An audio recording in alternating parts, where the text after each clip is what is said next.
this goodwill, this resurrection, this idea that death does not have the last word, that there can be true peace on earth. And it doesn't mean, I don't think, peace is in the absence of all conflict. Wouldn't that be nice? I think it's a peace in our hearts. I think it's a peace we can carry with us despite all the different tumultuous things that are happening out in the world. And I'm sure, kids, you would agree with me. There's been a lot of that this year. A lot of that this year. And despite all that, what God says is we can still find peace and find rest. And we see those constant reminders all over the place when we look at the Easter story. The Easter story, it's this idea of a holy week. That's what it comes down to, a holy week. And the week starts last week. We did this last Thursday, actually celebrating it, Palm Sunday. And then the week moves on. And then we came to this beautiful night, Thursday night, where together as a congregation, we celebrated with some folks something called communion. And what that celebrates, kids, is that celebrates Jesus saying, like, look, I want to gather. We're about to go through a really hard time. And what we have, listen carefully, kids, in a really hard time, we have to always remember we belong to each other. We have to always remember we're connected one to another.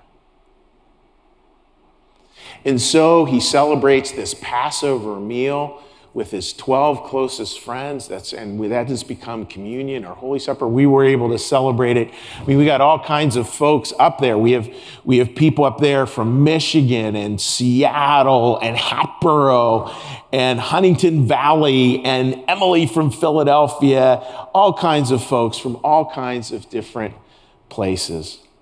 That reminder again that we belong to each other. And then comes the hardest, saddest part of the whole story.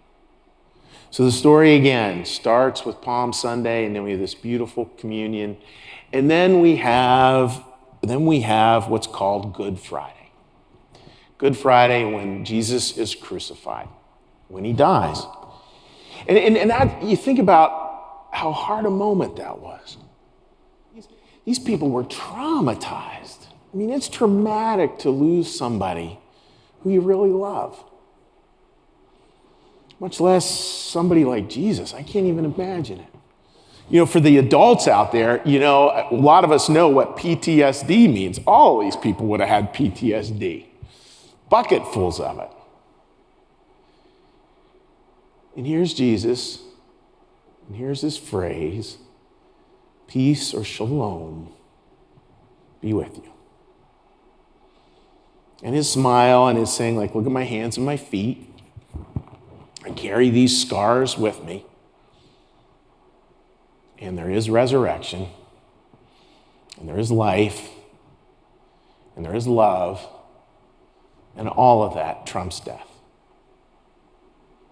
And all of that trumps death. In there.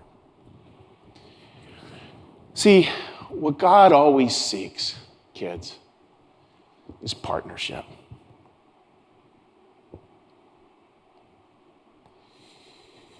Maybe at certain times in our life, we have to see him as a ruler, as a king, especially when our lives are sort of off the rails. I imagine there are definitely times like that. Jesus talks about that a couple of times.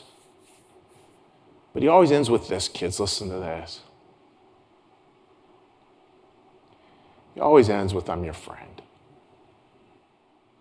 Now, the Lord was doing it at a level I can't even imagine, and we do it kind of down here at the level of Joe and Jane Bag of Donuts. And in some small way, this huge, beautiful, cosmic story that started with peace on earth, goodwill to humanity. And it funnels down into our story that we share here this morning.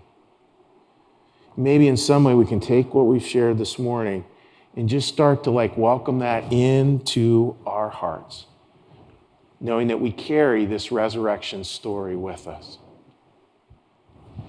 It's more than all of that. It's a joy that kind of is in our very bones. It's a joy that when we're around it, when we're around someone who's in that place, we can just feel it. Like getting a picture backstage from two parents who just welcomed a new baby into their life, now 3 days old. Welcome to New Church Live, Bryn. That's good stuff. And what can that joy do then in our lives? And this is one I would urge you to take a screenshot of. That joy in our lives can be this. Let the joy you feel become the life you live. Let the joy you feel become the life you live. Say that one more time. Let the joy you feel become the life you live.